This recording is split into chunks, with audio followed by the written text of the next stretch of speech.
red u svom životu, u svojim navikama i onda automatski vi postajete zadovoljni čime god da se bavite.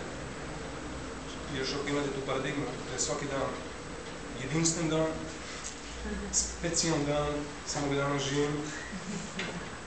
Iskoristi dan. Da, iskoristi dan u puno, znači, onda ne mogu da vas napadnu tražiti ti repovi, senke tih negativnosti koje često mi uticajem, raznim uticajima smo podloženi i onda se borimo. Umesto šljiva mogu da idu i suve kajsije? Da, suve kajsije izbjegavajte da koristite jer su nabijene sumporom.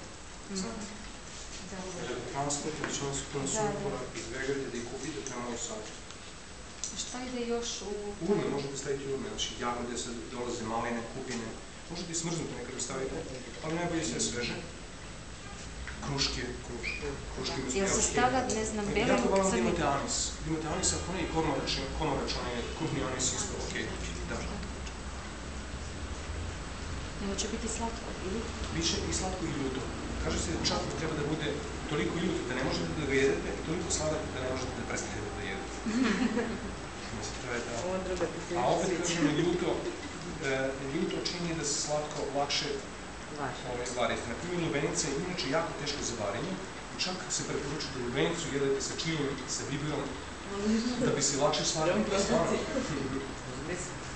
I u Indiji, na primjer, istoku, znaju za to u Arabiji i onda oni lubenicu zaljuti lubenicu i tako vučkaju. Možete li da mi objasnite zbog čega žuč reaguje na hladno, znači hladane napitke ili ne daj Bože hladna lubenica, znači toga možda se dobije napad? Zašto žuč reaguje? Na hladno.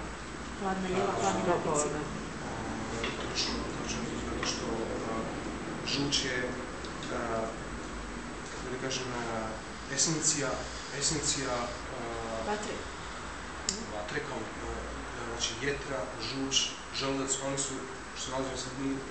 Topli organi. Tačno, topli organi, i onda kada vi... Znači ne prija sladoled nikako?